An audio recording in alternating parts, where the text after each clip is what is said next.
got the expedition stuck in a precarious place.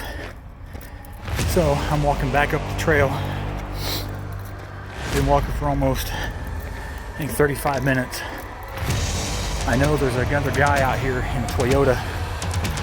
He's got his coon dogs with him. So I'm hoping I can catch up with him. He's coming at us. At least I hope.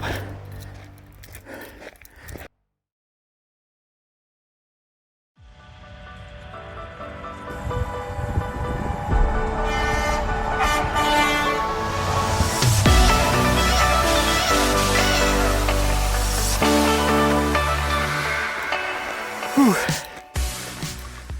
This sucks for a fat guy. But I left Vanya back at the truck with the dogs.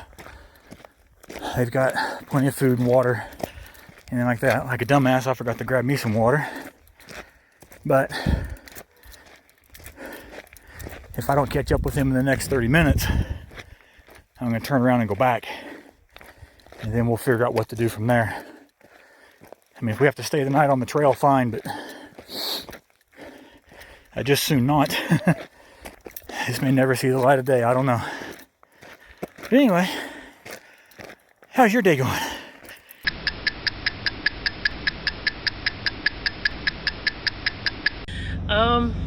Morning. Yeah. So we left you with him walking out, and I'll let him pick up his part of the story there. The guy I was looking for found him.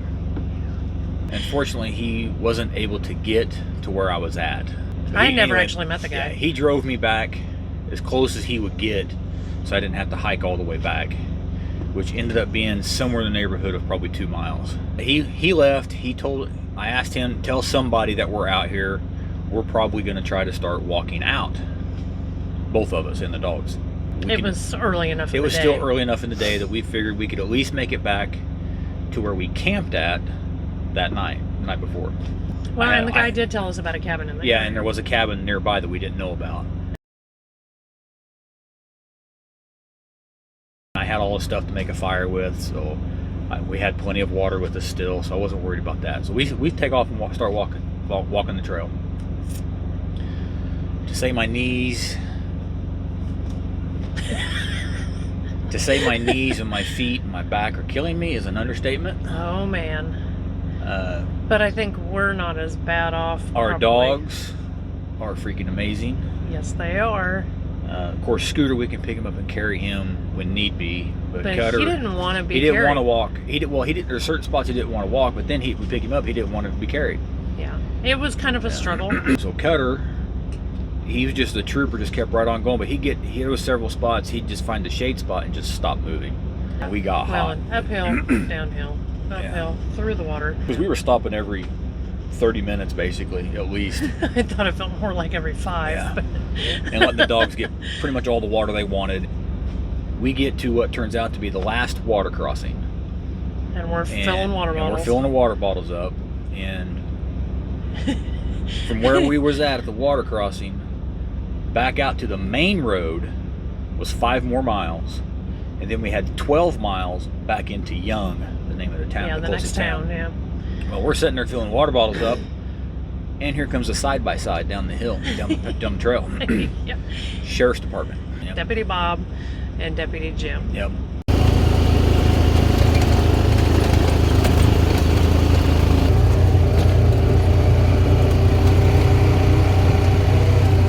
They definitely saved us. Yeah. Just so you know, in the area there are elk and deer and javelina. Then we come to find out there's bear and mountain lions also in the immediate area where we was at. And of course, remember, we're still in an open cow pasture.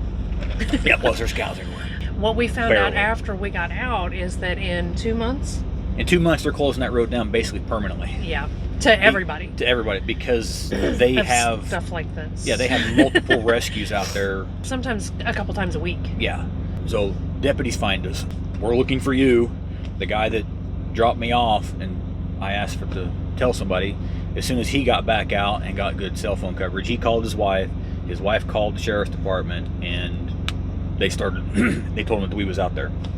So they started looking for us. So he pinpointed exactly where he dropped me off at.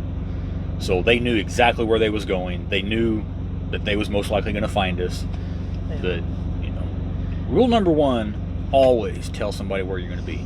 Nobody knew where we was at. We screwed up there. The other hard and fast rule, rule number 1A, is if you're ever in a survival type situation like that, you don't leave your vehicle. Vehicles are way easier to spot than a person walking through the forest. But considering where we was at and the road and everything, we was pretty confident that walking out was not going to be a big issue. When we get back, the sheriff's department guys, they get us back to town. We go straight to a hotel that's full. There's no Airbnbs. No Airbnbs. And we had to come up with the idea that we were going to go to the next town. The next town was an hour and a half away, and we figured we'll just go there, we'll get a hotel, then we'll worry about recovering the vehicle, getting back down to Phoenix, do all that after the fact. In the morning. Well, the deputy and his wife were going back and forth. The deputy's parents own a house 2 miles from where the truck stops at, where our semi's at. And his parents are out of town. He says, I'll just take you guys back down to Phoenix and drop you off at your truck. That way you're back in your house. And there are not enough good Samaritans. Yeah. He's the right kind of deputy. He's the right type of person. Yeah. We need more Deputy Jims. Yep. Now, on to this morning. We called last night, got the recovery team set up. Oh, and by the way, we did let the owner of the vehicle knows what's going on. Yeah. We got the recovery set in motion. They're going to come by here because they're actually based out of Phoenix. Luckily, I guess. Yeah, no kidding. So they're going to come by here and pick me up because I got the keys to the vehicle. And we're going to go up there and recover it. They know exactly where we are at. And basically they're like, yeah, we're surprised somebody hasn't rolled off of there yet. Where the truck is stuck at, it's setting like this, driver's side nose down, because there's about a 25-foot ravine creek bed right there. Well, and it's been undercutting and it's the been roadway. Undercut. So yeah, we may get out there and the vehicle may be on its top down in the bottom of the ravine. The recovery guys, they're pretty confident. It's like, yeah, this shouldn't be a big issue. We were in the position that we were in by a series of bad decisions, and on my part, I didn't say anything either. And we just didn't do enough research on the road. Yeah, and it looked like what I would consider just a regular forest road, something that we could handle very easily. So we'll see what happens. I said, I'm going to stay here and kind of pamper the dogs. They are both filthy from tip to tail. Ultimately, we have been exceedingly lucky. Oh, very much so. Beyond imagining, beyond any sort of expectation. This is going to go down in the books as a series of bad decisions that, you could call this a mistake. I'll let you know. It would have been cheaper just to get an Airbnb and just sit there all day. I think so. But then we wouldn't have this cool story to tell you. Deputy Jim said it, Deputy Bob said it, the four-wheel drive recovery guy said it. I'm pretty sure the guy who owns the RV is going to say it too. Yeah. Well, it's an adventure. Yeah. So, what you see next, enjoy. What's going on, everybody? Got another problem. Take a look at this. That, running the winch cable out. He's up there fixing that.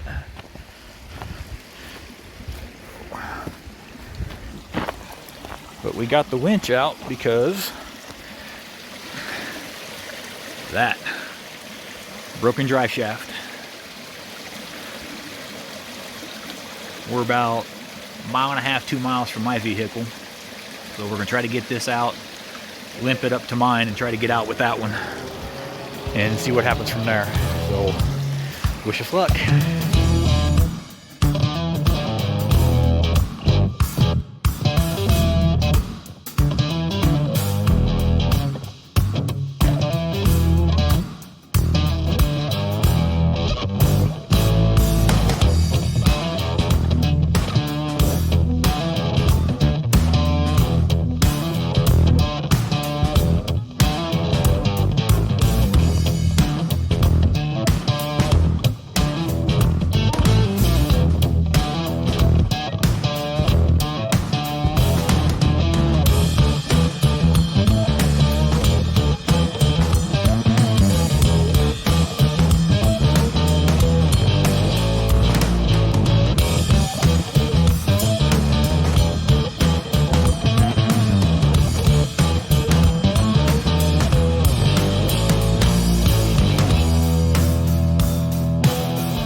it is, folks. She's out.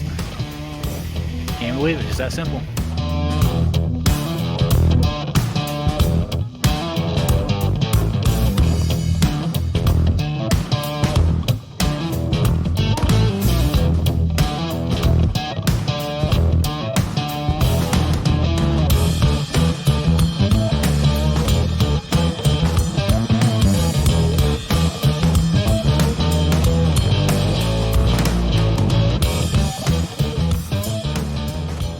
We ended up doing a lot of research on Outdoorsy and their insurance company that they use, Roamly, after we had gotten ourselves into hot water with these people. So, like I said last week, do your research before you go do something like this. Don't put yourself in a position where you're going to be doing research in hindsight, because it's absolutely pointless. The damage has already been done, bills have already been paid, and the only thing the research does is make you mad that you didn't do it beforehand. Read the fine print.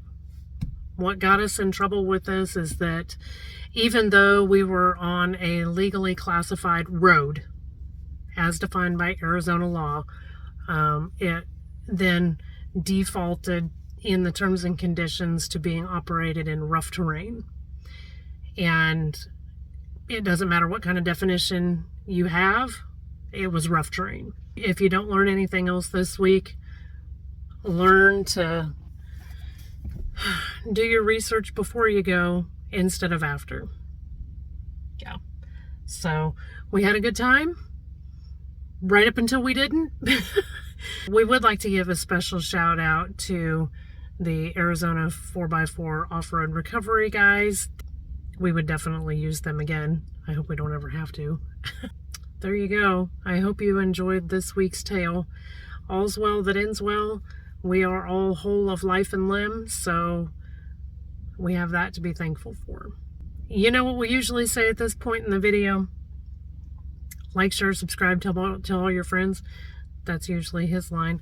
Check Brian out on Instagram. He is still doing cigar reviews over there as often as he can. And be sure to catch up right here with the rest of season 2.